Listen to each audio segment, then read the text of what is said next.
Bienvenue chez Sophisticated Soul Club où l'on traite d'artisanat, d'art de vivre et d'élégance masculine.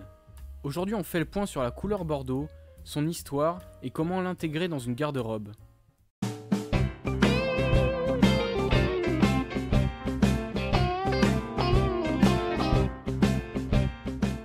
À la demande d'un abonné de la chaîne, on débute une nouvelle série intitulée Exploration coloristique qui va te permettre d'élargir ton éventail d'expression par la couleur. Aujourd'hui on débute avec le bordeaux, mais bien d'autres couleurs vont suivre et c'est pour ça que je t'encourage à t'abonner pour ne rien louper des prochaines vidéos. Maintenant, un peu d'histoire. Le bordeaux est un champ chromatique qui regroupe les teintes rouge sombre. C'est à la fin du 19e siècle que l'on nomme le colorant de synthèse rouge violacé bordeaux en référence à la teinte des vins rouges du Bordelais. Le terme bordeaux au sens de couleur n'est attesté que depuis 1842. En effet, il semblerait que le bordeaux ait été le nom commercial de l'un de ces colorants dont la nuance tire sur le violet. Il sera breveté en 1878 par la maison Meister, Lucius et Browning. Plus encore, il semblerait que l'on retrouve l'ancêtre de la couleur bordeaux dès 1671. En fait, la couleur passe-velours ou amarante se fait par le mélange du rouge de Garance et du bleu.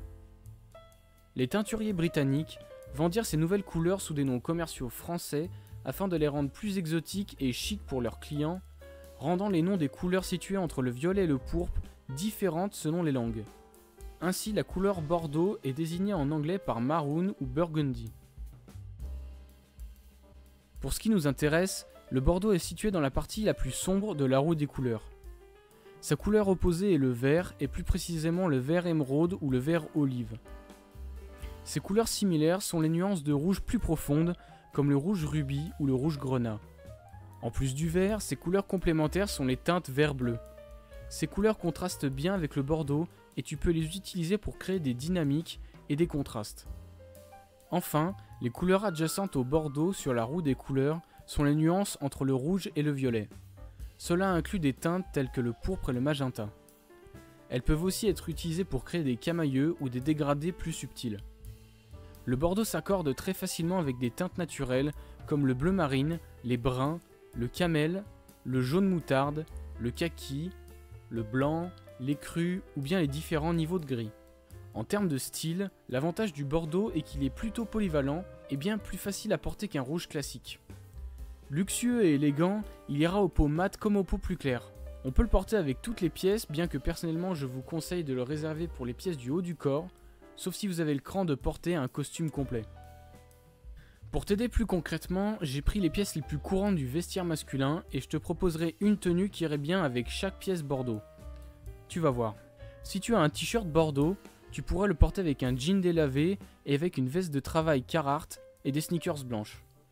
L'association du t-shirt avec la couleur camel de la veste et le bleu rendra vraiment bien et les sneakers blanches te permettront de lisser ce style workwear, rendant ta tenue tout de même assez polyvalente.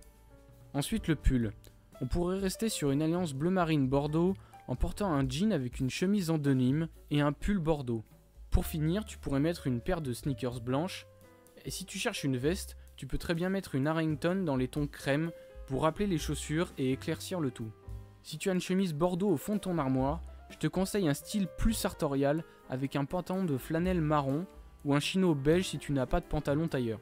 Pour la veste, j'ai décidé que ce serait une veste d'université américaine. Tu pourrais la porter avec une chemise en Oxford bleu clair ou blanche, un jean ou un chino beige.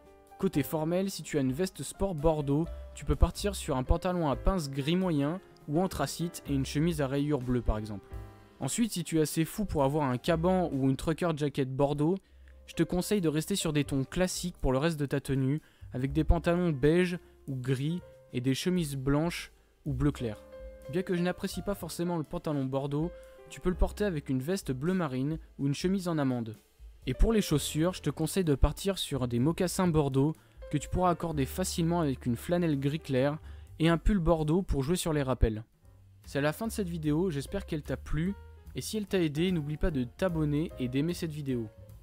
Si tu veux que je fasse une nouvelle vidéo sur un thème particulier, n'hésite pas à me le dire en commentaire. C'était Arthur pour Sophisticated Soul Club, en te souhaitant une bonne semaine.